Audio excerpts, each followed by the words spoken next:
The blizzard and the house that wasn't empty. 15 years ago, when I was 8 and my brother Josh was 11, we had an experience that still sends chills down my spine to this day. It happened at our family's vacation home in Colorado, an old place that had been in our family long before I was even born. My parents were avid skiers, and that was the whole reason they bought the place in the first place. But by this time, the house was already showing its age, and my dad was constantly fixing things up just to keep it standing. That winter, a blizzard hit while we were up there, and the snowfall was insane. For an 8-year-old and an 11-year-old, though, it was perfect. The house sat on a big open property surrounded by thick woods on all sides, and the way it was set up made it the ultimate playground for snowball fights and hide and seek.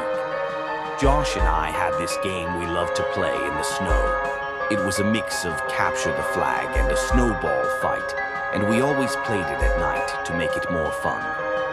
The rules were simple. We each built a fort and placed a single giant snowball inside, our jewel. The goal was to sneak into the other's fort, steal the jewel, and bring it back without getting caught. That night, Josh picked a spot for his fort on the neighboring property. It was an old, mostly empty house that rarely had visitors, and since no one was ever there, we often played on the land like it was ours. The house itself always creeped me out, though. It was tall, dark, and had that eerie, abandoned feel to it. Once Josh ran down the road to get to his base, I waited for his signal to start the game. A short, sharp whistle.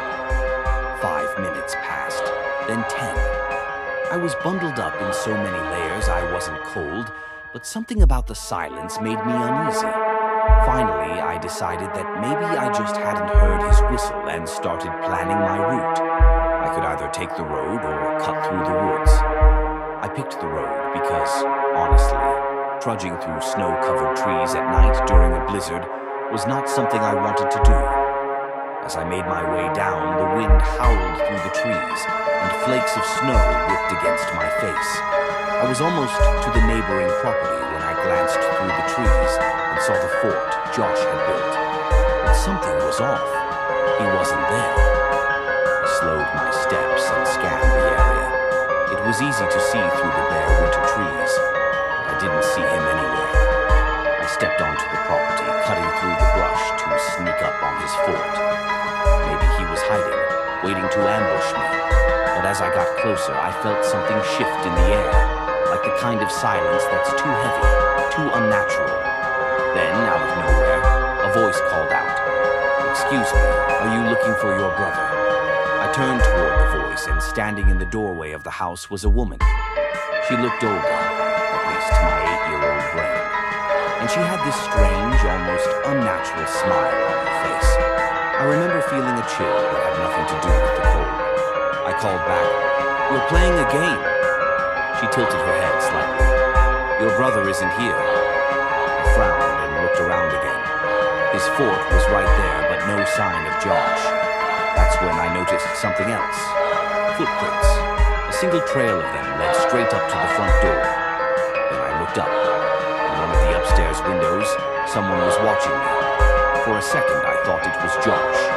The person had half their face covered by a black beanie, and the lower half of their face was hidden behind the window's edge. But something was wrong.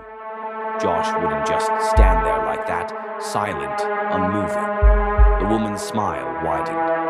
"You should come inside. It's cold out." I didn't move. My gut screamed at me not to. I took another step back, my boots crunching in the snow.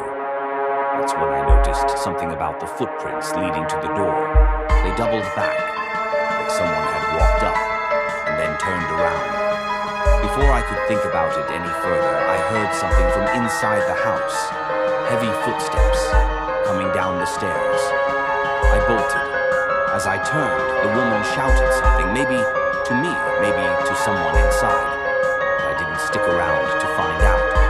I ran, heart pounding, breath burning in my throat. Snow kicked up behind me as I sprinted back up the road toward our house. And then, like a beacon, I heard it. My dad's whistle. That sharp, familiar sound cut through the wind. faster. As I reached our driveway, I saw my dad and Josh standing there. Josh looked shaken. Before I could say anything, he blurted out, "There were people in that house." My dad's expression darkened. He didn't hesitate. He grabbed something. I don't remember what, but he had a weapon in his hand. And he marched down the road toward that house. My mom pulled Josh and me inside and locked the door. It felt like forever before my dad came back. When he did, his face was pale. "The front door was locked," he told us. "No," one answered. He went to another neighbor's house and got in touch with the actual owners. That's when things got worse. The owners weren't there. No one was supposed to be in that house. The police were called, and when they arrived, Josh and I had to describe the woman. I remember how serious the officers looked, how they exchanged glances when they heard what we saw. They checked the house, but they didn't find anything. No people, no sign of forced entry. The only thing unusual was that the back door had been left unlocked. Nothing ever came of it. No one was arrested. No one was found. But that was the last time we ever set foot on that property. To this day, I don't know who that woman was, or who, or what I saw in that window.